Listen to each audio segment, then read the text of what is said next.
And it began a long process of getting on many drugs, from antidepressants to mood stabilizers to antipsychotics. This is all for depression only, not psychosis, to sleep medications, anti-anxiety medications, to stimulants to keep me from spending all day in bed, and eventually even a drug to calm down my appetite, because the antipsychotics were causing me to eat so much.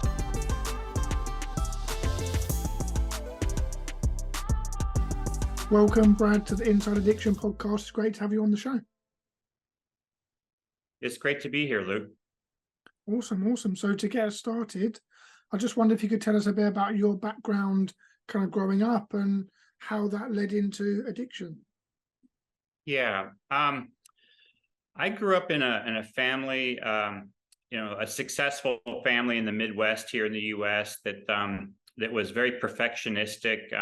At the same time, was really falling apart through addiction with alcoholism, with a parent, and probably also a certain amount of narcissism that a lot of denial around what was going on in the family. And I was the truth teller and kept seeing the problems that were there, and yet I was told it was all perfect. And it created essentially complex trauma. It's just which is a name now that's used for the kind of scapegoating and sort of the denial of reality, basically. So eventually then I can tell you more about that, but also I became a travel writer and was suffering from this trauma unknowingly, and was falling into deep depressions.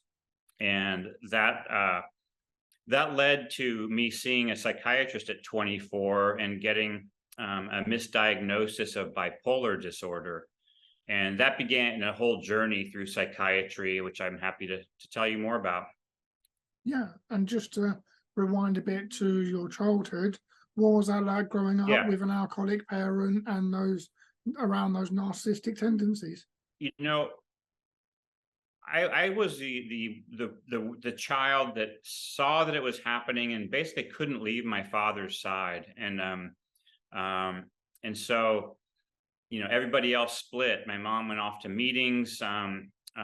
My brother went off to his girlfriends, and my sister went off to friends or worked with my mother on homework. And I just sat by my dad as he drank himself into a coma every night. And this went on for years. And I think, I would actually worry about it at school. It became the only thing I could think about. And, because I saw that it was destroying our family, or at the very least, it was destroying me. And I guess the part that, would have helped would be if there was an acknowledgement that this was going on, but it was a family secret. I was instructed not to tell anybody about it. I was also essentially told it wasn't happening. I would bring it up at the dinner table and say, hey, he would come to dinner slurring his speech and can we talk about this? Can we look at what's going on here? And nobody wanted to acknowledge it. So that sense of denial was a huge part of what affected me, and the inability to admit to our struggles. And we all have them, and I know I do, and I become very conscious of trying to be open about them. But at the time, it just worked in my mind, and it eventually got everybody angry at me, and essentially pushed out of the family. So nobody wanted to hear it, and I just became an outcast, and also became what's is termed the scapegoat child, who kind of gets piled on with a lot of emotional stuff that nobody wants to have in their own consciousness. So why do you think, Brad, you were the one who was always by your dad's side? I guess I probably am an empath, or I don't know if I love that word, but that's I had probably more empathy than other people. And I also maybe had a sense of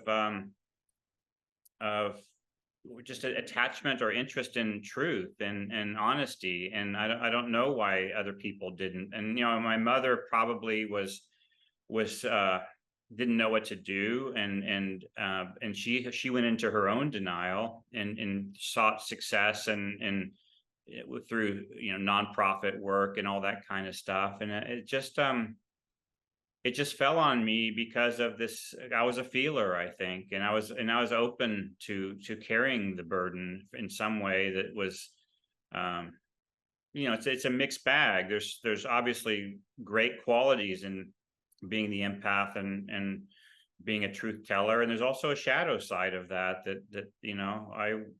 So yeah, it's complicated. Yeah, and take us a bit forward in the journey to when you went to see a psychiatrist. What Yeah. was the reasoning for going in the first place? Around there's one more piece I should talk about. That when I was 12, I was my father and I were in a canoeing accident. Our canoe tipped over in whitewater, and I became my life jacket snagged on a submerged tree, and my father swam to safety, and um, for some reason he was paralyzed on the beach and wasn't able to try to come get me, and I was there for about 5 minutes, and eventually another boat slammed into me, and let me freed me. And so that was traumatic. And then when I got home, I went to tell my mother about this, and my father essentially denied that it happened and said I was sort of making it all up or exaggerating. And it wasn't exaggerating. I was in fear of my life. My head was barely above water for 5 minutes, and in very swift water. And so that had happened, and that denial around that also deeply affected me and confused me. Well, I began to get depressed in my teen years. That's kind of where I was headed to answer your question, um, and isolated a lot. And everyone seemed to be busy, and I just remember sitting in my room a lot, falling into depression. I became very interested in fundamentalist Christianity at the time, which I'm not into now, but it was sort of a coping mechanism, I think. And then I was quite depressed through college, ended up withdrawing from college at one point. And then by age 24, a friend, who saw my depression took me to a psychiatrist, one that he saw.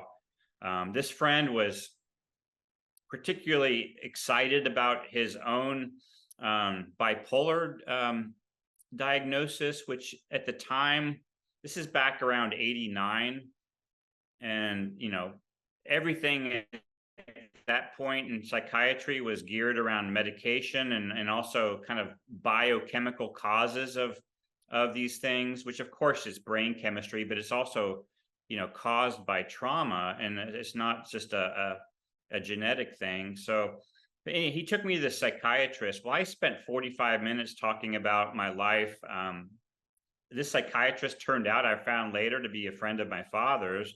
But the psychiatrist never asked me about my family life. I told him a few stories about my fascination with religion, and I'd had a couple of I thought were kind of mystical experiences in that. Well, that was enough to convince him in 45 minutes I was suffering from bipolar disorder. And at the very end, he handed me a prescription, and I said, "What's this?" And he said, "It's lithium. You have bipolar disorder." And I was kind of excited to get that, to be honest. It sounds crazy, but it kind of let me off the hook, and it let my family off the hook.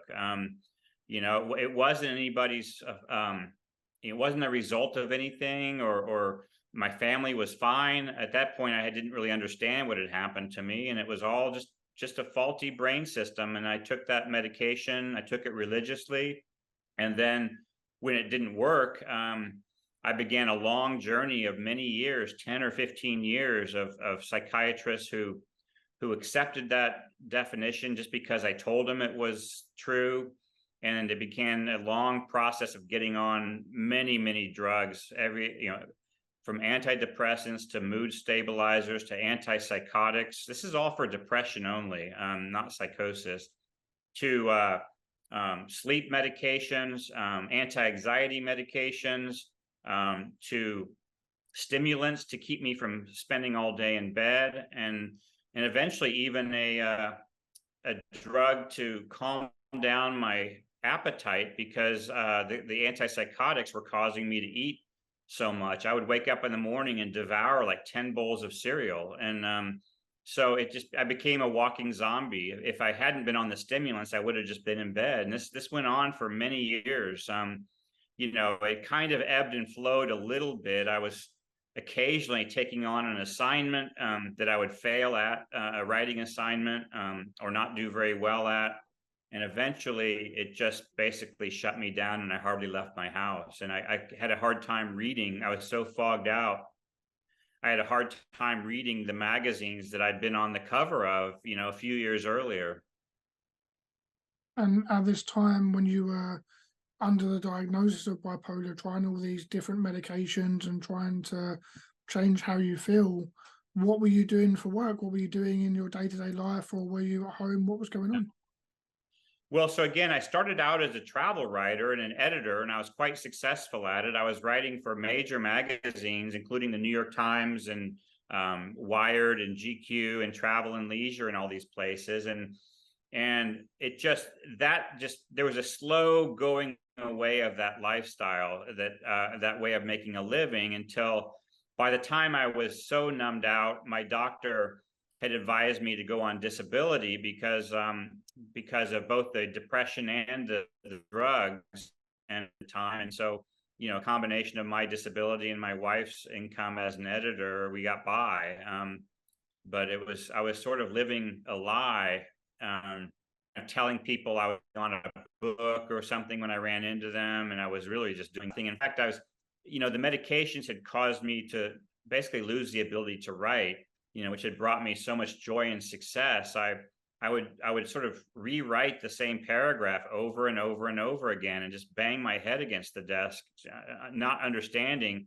I mean, I knew I was on all those meds, but I had a hard time even admitting that that's what was causing my loss of my career and writing ability. So eventually, there's a whole other episode. The suicide of a friend really was a gut punch that knocked me out, and realized I had to start getting off the meds. And I can tell you more about that too. But Yeah, I definitely want to get to that.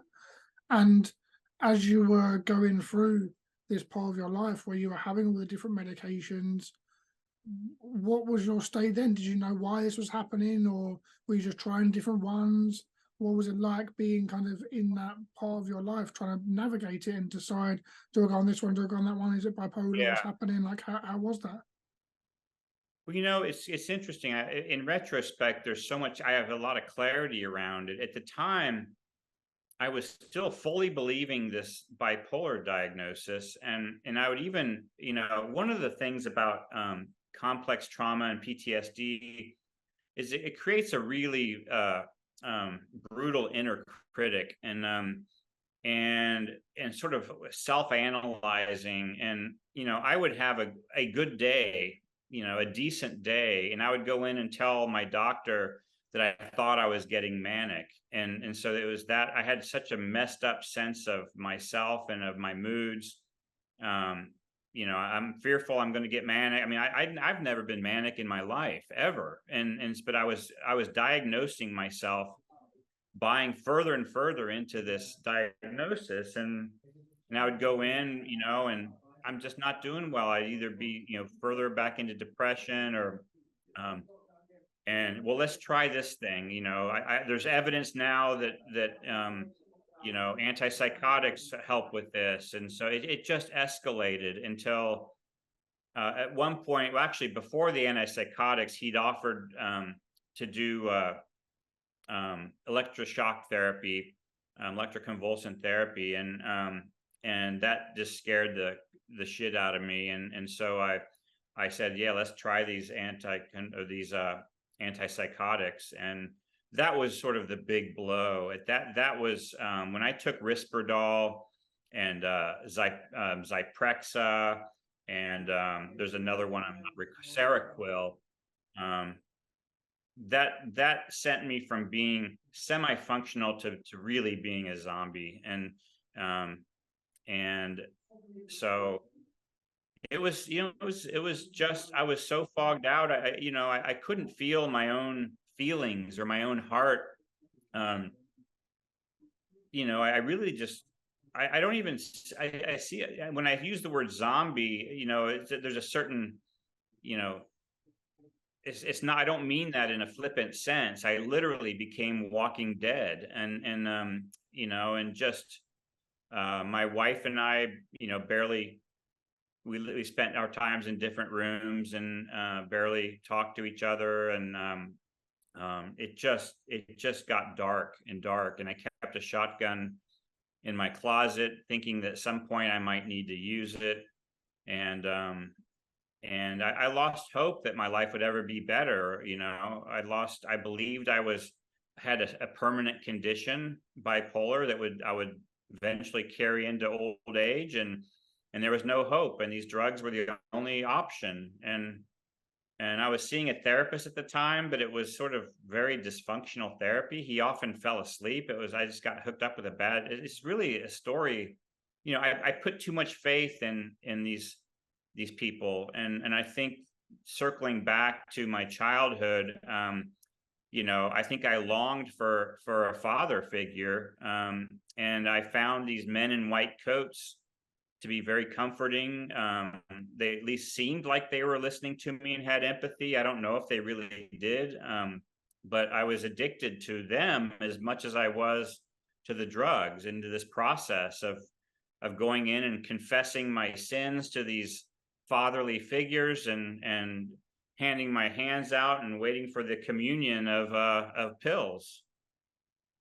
Exactly. And the thing is about that story, and when I hear it and when you say it, is that it's really challenging, right? When you have these authority figures who are telling you to do certain things, and you have this label of bipolar, and you're buying into it. Like, so you were going into there going, I've had a really good day, maybe I'm manic, maybe I'm entering a manic episode, and you're buying into that whole narrative, as you would do in that situation, because you just don't know any different. I think doctors have a lot of kind of authority and power, and there is definitely that kind of power dynamic between patient and client. And I mean, for you, Brad, what would you recommend to someone who may be in a similar situation as you were? What can they do? Oh boy, I think the first thing, I ended up finding a more progressive psychiatrist who said, let's get you off these medications and see who you are. And I do advise you, first step is get another opinion, and see if there might be another explanation besides bipolar. And definitely, don't immediately go off your meds without support, but start to question, that medications, are the only answer. And I am not anti medication at this point. I take an antidepressant right now, but this kind of cocktail approach is not healthy. It actually has so many effects on your own development. I feel like I didn't develop as a human, and when I got off of those meds, I felt even more like a teenager than I did when I went on them, and I had a lot of work to do to catch up. So I just, first of all, cast a skeptical eye at your diagnosis and the treatment plan, and then and ask your doctor why they're not telling you to move your body. Ask them, are you moving your body? I think that's a big part of it. Finding good therapy, and if it doesn't feel right, not assuming that this person who supposedly knows more than you really knows what they're doing. Shop carefully for your therapist, my path out eventually was getting help, getting off the meds, starting a yoga practice, which, some people might think is woo woo, but there's a big part of becoming more in your body this is essential to healing my trauma. And that's a start, I think. And just that skeptical eye on these experts' opinions, I think it's just necessary. Um, Yeah, and trusting your own intuition about what might be going on. exactly. Exactly. I think that's really important to trust your own intuition, to get a second opinion. And I think something you said, to get off the medication to see who you are without it after a certain time period was really right for you, and still doing that supervised, right? And having that support in place to do that. Yes. Don't just quit one day and with no medical advice, get the medical advice and have the support. But it's interesting perspective to say, who am I without all of this medication, and just see what's underneath. And I mean, for you, Brad, what was underneath when you stopped all the medication? um, Really a sensitive person, and a sensitive man and there were really good qualities about that I needed to foster. I also found out that I did have a problem with my with mood regulation. I'm not mood regulation, but more with intensity of feelings, which is part of the PTSD. And I had to face that and work in therapy around that. I had some things with relationships that are part of the relational PTSD that I had to fix. It was hard work, but it was the work of my life, and was necessary to kind of become human again. That's sort of the message in this is, I learned that difficult feelings are part of being a human being, and they aren't to be run away from. They're to learn how to allow to move through you. And that, I guess one thing that feels important to say is just, I think a lot of these doctors minimize the side effects, like, oh, and you will feel a little foggy, something, whatever. But the effect that those side effects had on me was devastating in terms of touch with the human being I am, and maybe even use the word soul or the deepest part of me. I lost complete access to sense of who I was, and it began a really difficult but rewarding period of excavation and recovery, and learning to face the reality of my life without running away from it. And I think that is the essence of addiction, is as Gabor Mate, who many of us in this probably community have read. Don't ask why the addiction, ask why the pain. And I had a lot of pain, and even just acknowledging that and being able to finally see what my childhood had been like, and which I was in denial about. So I lost track of what your question was, but That all makes sense. That all makes sense. And I want to go yeah. more into, like you say, the pain in your childhood and how you came to overcome that in therapy. But I wanted to circle back quickly to a moment you said there was a bit of a wake up call for you when you said your friend Yeah. committed suicide. What was that like for you, and what was going on there?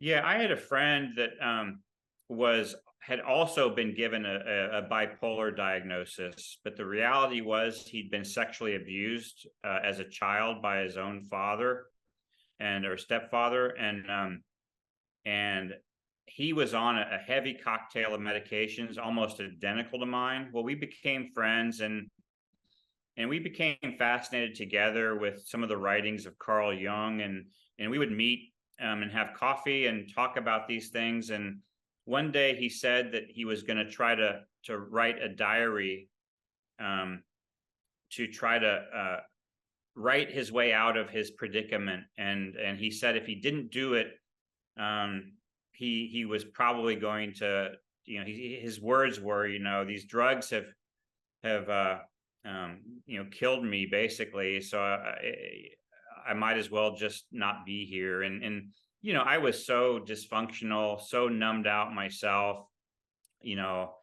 I don't remember exactly what I said, but it was essentially, I get it, Paul, I wouldn't hold it against you. And a month later, I got a phone call from his mother, and he was dead on the floor of his room, and he'd OD'd.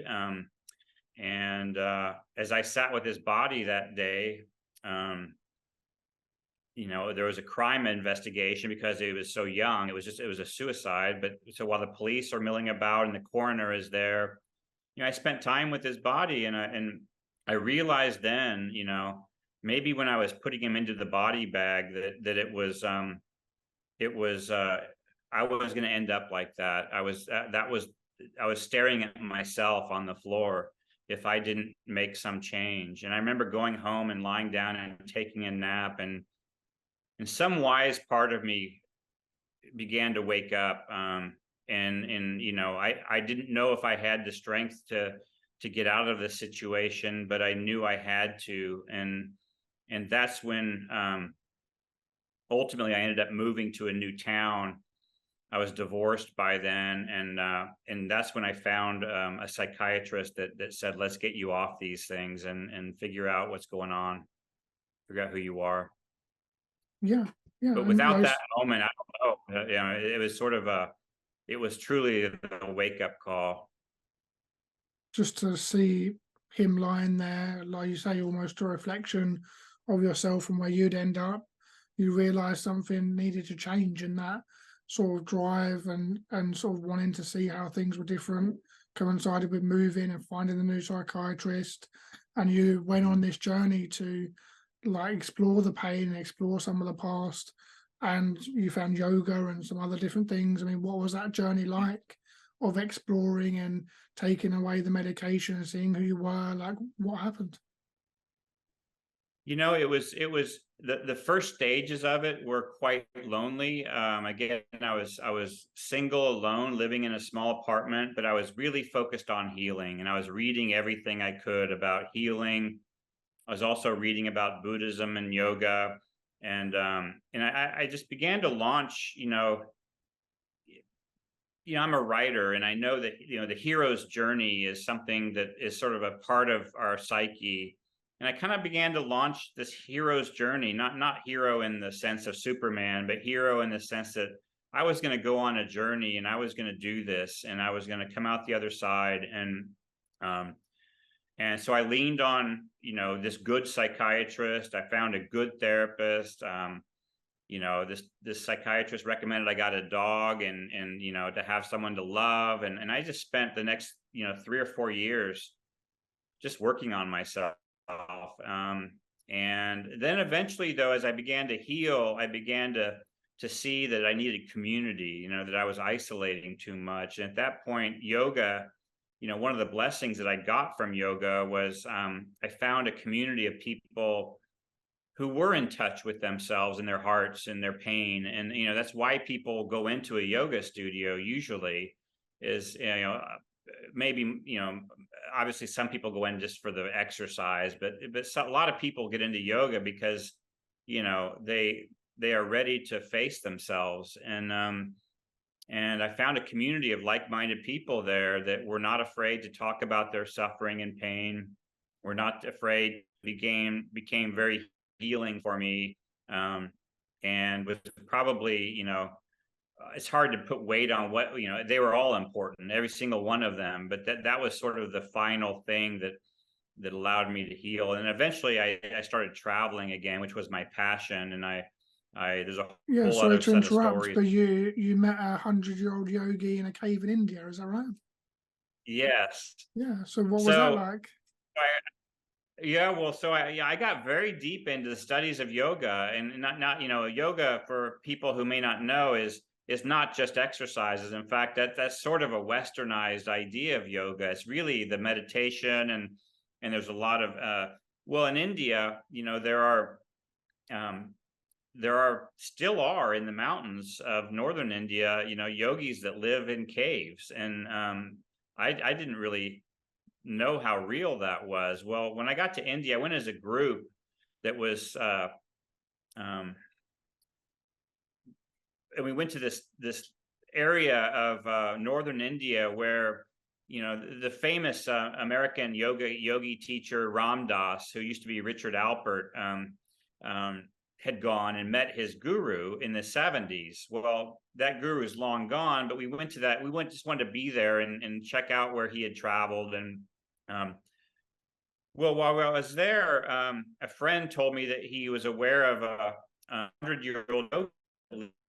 I was sort of like, I was skeptical. I didn't believe it was real, and nor did I even at the time, I remember, think it had much to do with my healing journey, but it sure did. And then we ended up hiking up to this cave, and I crawled through the entrance on my hands and knees, and I looked up, and there he was. There was this 100-year-old yogi with this long kind of orangish white beard, and you know, sitting by a fire stirring a pot of tea. And it was just out of a movie, or not even out of a movie, out of a myth. And so we were told to bow at the feet of this yogi when we got in there. And so when I bowed, you know, I put my head on the floor, my hands, and as I began to rise up, I felt a smack on my head, kind of like something like that. And when I looked up, and we made eye contact, and the eye contact lasted, it seemed like an eternity. And it was, you know, there's so many ways to talk about it. You know, he was a grandfatherly figure, but we made eye, and he saw into my soul, you know, and it felt that way. And there is a thing in India, it's called the glance of mercy. And, you know, there are these people over there, you know, and in the West, we're very skeptical about this stuff. And yes, there's been a lot of abuses from guru types and stuff, but over in India, there's still some remaining stuff like that. Well, there's this glance of mercy, and I feel like I got that. And I immediately burst into tears, and I cried for, like, you know, the next 30 minutes. I just wept like harder than I've ever cried. And you know, then we spent the afternoon with him, asking questions, and then, you know, then we walked back down the mountain. Well, the next morning, and this part is going to seem unbelievable. I'm a journalist, by the way. You know, I deal in facts and stuff. And this next part, I woke up before dawn the next morning, and I was sitting on this outlook overlooking this valley in the Himalayan foothills, and my eye caught these birds, and they were flying out and making these loops way out in the valley.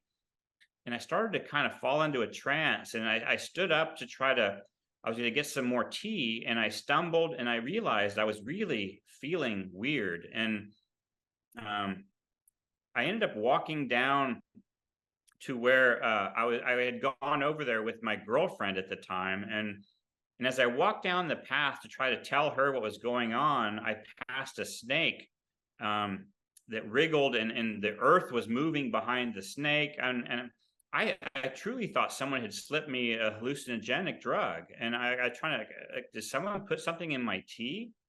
And I went down to see my girlfriend, and I said, something's going on. And you know, my first response was, I was getting sick. And I should take some antibiotics. This is going to lead to, you know, India traveler's diarrhea or something. And so my first thought was to medicate it, which was interesting. And but I didn't. And I ended up going back up to this perch and climbing up onto the roof of this little house, and this mystical experience set in that lasted, you know, 12 hours. It lasted till dusk.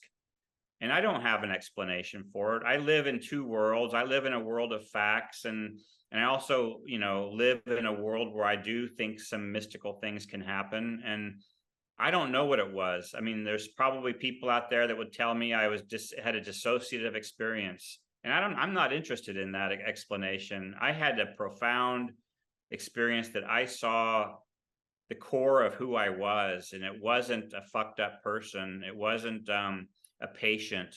It was a human being that was also deeply connected to the universe, and it became the most meaningful thing that's ever happened to me. That's truly amazing. And those kind of mystical experiences are so beautiful when we have them, right? And when we feel them and Mm. how real they are, and just the sense of awareness and in some ways enlightenment that we get from them is truly amazing. And how Yeah. do you balance, Brad, that those mystical experiences and the spirituality versus the facts of journalism and having to get the facts, and how do you balance those in your mind?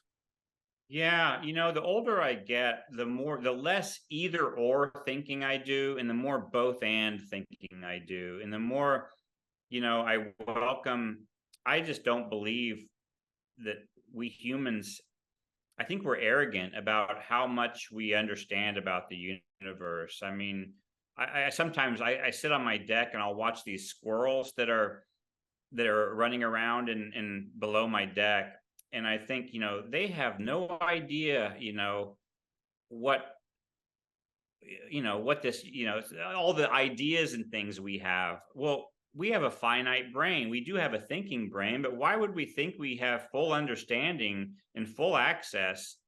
We're basically squirrels in this universe, similar to them, and we don't have access to all this going on. So I think being open to wonder, to the possibilities of things, and to not need um, hard explanation or a hard diagnosis. It kind of circle back to that word diagnosis. It's sort of like these doctors and all of us are so sure we understand things, that arrogance is such a part of the human condition, that's such a not a helpful part of it.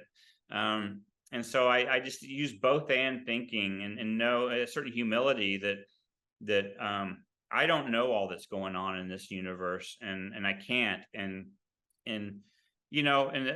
I ended up coming home, and I read this book by Aldous Huxley called the Perennial Philosophy. But there's a page in there that said, "Do not." This is paraphrasing.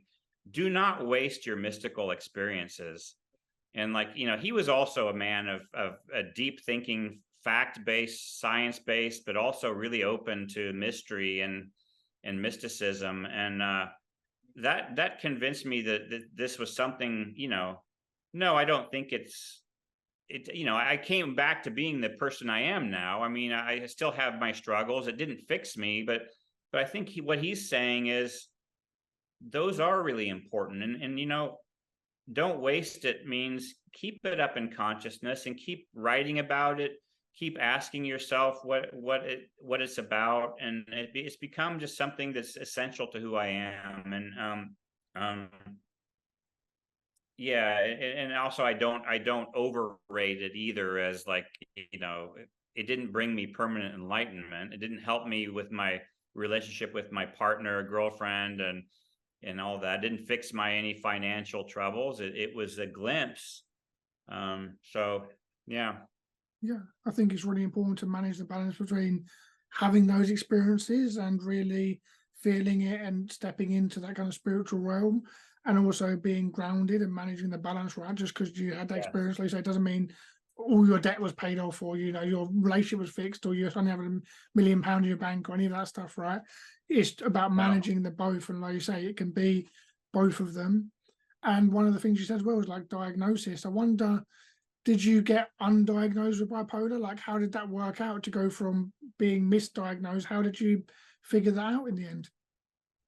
Well, so when I moved to this new town, it was Boulder, Colorado, and then I worked with this new psychiatrist who got me off the meds. And then he retired, and he handed me off to another guy, another psychiatrist who I worked with for another year. And it was still kind of a mystery. I mean, I was having, still a lot of this mood dysregulation and stuff, and these symptoms of which later would be PTSD. But so finally, a year after I was working with this new psychiatrist, he said, "It's time to talk about diagnoses, Brad." And he said, "I haven't wanted to go there with you because of your past, but it's now time."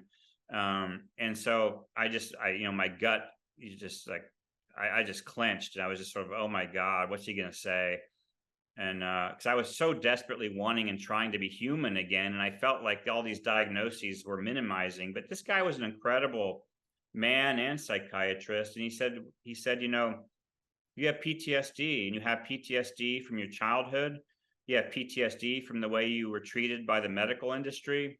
You have PTSD from your travels. I often got trapped in places where I couldn't get out, and I would have these further PTSD attacks. And so layer upon layer of trauma. And it was such a relief to hear this, because for one thing, as I began to read about PTSD, I saw that there was a path forward, and um, there's a path to healing, and I could start to do that. Um, and so I did get a new diagnosis, but it was one that allowed me to move forward and become human again. I guess I keep saying that, but it was just sort of like, and it was hard work. It still is. I do think people, PTSD and trauma has gotten to be very trendy, and I do think we all have trauma. I think we live in traumatizing times, to be honest. But I think that I lost my train of thought. I'm sorry. What was your question No, that's again? fine. That's fine. But it was about being Okay. Yeah. undiagnosed, right? And like Yeah. you Okay. said, you were, Yeah. diagnosed with PTSD. And one thing that's interesting about different diagnosis is sometimes that I hear from different professionals and stuff, that if a client has trauma or has been diagnosed with bipolar or PTSD or anxiety or depression, sometimes for them to do mindfulness or meditation Yes. or yoga can be overwhelming, and to go into their mind when it's in this kind of state. How did you find going into your mind and going into yoga and meditation with all of these kind of labels and your own mind? Yeah, I ended up getting into obviously the yoga part, which really started to put me in my body more. And I also was introduced to mantra meditation, which is actually, I found it on my own, but this psychiatrist actually kind of confirmed it. It's a particularly useful one for people with PTSD, and sort of one symptom can be ADHD kind of symptoms. And so the mantra meditation gives you something to fixate on, to repeat. And that became a way for me to learn meditation. I later got into some of the breath meditation. But yes, starting to become aware and be able to see these intense feelings come and go actually allows them to dissipate. And it became a huge part of healing, because once you are able to witness these intense feelings, they don't overtake you. They're a wave, wave on the ocean, and they're not everything that they can feel like they are when you have them. So that became a huge thing for me. And I still have a daily practice of mantra meditation. And this might sound far out, but chanting ended up becoming a part of my path. And there's various chants that I'll play music in the morning and light a candle and just chant along. And one of the good things about that is that you know some of these mind meditations can be almost re-traumatized, re-triggering. There's sort of a way that actually speaking, saying out loud these words, it's a form of meditation. You still watch your mind come back, but there's something doing about it that has found very useful to me. And I've heard other people with trauma and PTSD have said the same thing, that it's a little less cerebral, a little more active, and it still functions as for mindfulness. So Yeah, exactly. And I think meditation and those practices can be really, really powerful and really, really important.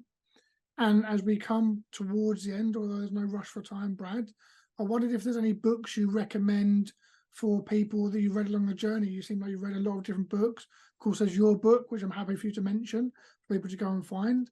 But any yeah. other books that come to mind, and tell us a bit about your book as well.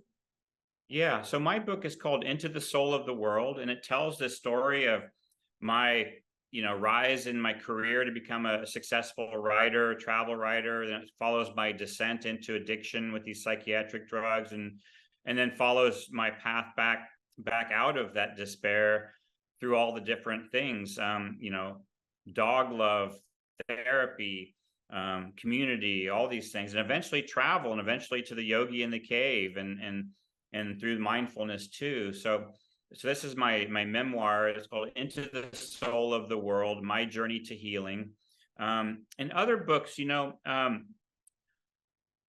one book, well, there's been so many books. For anybody who's grown up in a scapegoat type person in an alcoholic family, there's one book called Leaving Home that was really important to me. It's by a man named Celani, Celani, and it really talks about the need to take distance, psychological distance, if not physical distance, from your family of origin to heal. And that was a huge thing for me.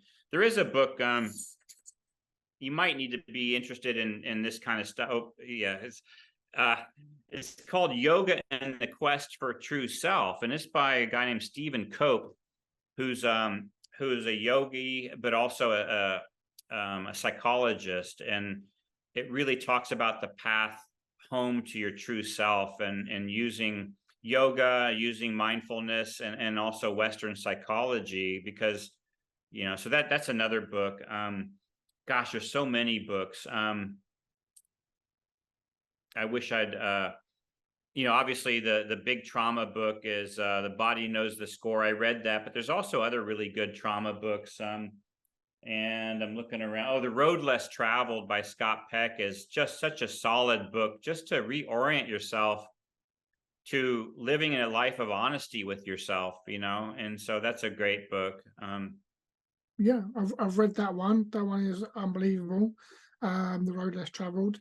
That's really good. And yeah, I'll be excited to check out your other ones. And yeah, go ahead. What other one? One more I found useful it's called Emotional Sobriety.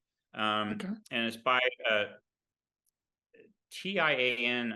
I'm spacing on the author now, but it's a very good book that brings some of the principles of addiction into your own sense of feelings and becoming addicted to your feelings and that sort of thing. So that was a great book too. So yeah, wow, interesting. I've definitely added some to my own reading list of books to go and read, and some really good ones. As we come towards the end, anywhere you want people to go to find out more about you? How can people connect with you? Where do you want them to go? Yeah, so I have a website, it's bradwetzler.com, and my last name is spelled Wetzler. So bradwetzler.com. And I'm actually I help people write books about their lives. I'm a memoir coach. And so I found that I didn't mention this earlier, but writing about my life and kind of owning my story, reclaiming my story became a big part of my healing too. And so if anybody out there is interested in writing a memoir and wants some guidance, I'm here to help you. And so and I'm also on Instagram and Twitter at Brad Wetzler. So awesome. Well, yeah, thanks very much. And everyone, we're going to link all of that down below in the description so they can go and find all of the information about you. And as we come to the end, anything you want to sign off with or leave the audience with? No, I just think, gosh, I think so much of what I ended up going through, the word faith comes up for me, and it's not faith as in belief, like belief in an external God. It's just sort of a sense of knowing that you can do this, that you can take another step forward, and that you will get to where you desire to go by having faith, deep faith in yourself. And it builds over time, because as you start to overcome certain aspects of the journey, you build more faith and realize that you can do this. And so, yeah, just stay on the path. You can do this. So amazing. Well, great message to leave everyone with. Stay on the path. You can do this. And thanks very much, Brad, for coming on the podcast. Thank you very much. It's been a pleasure.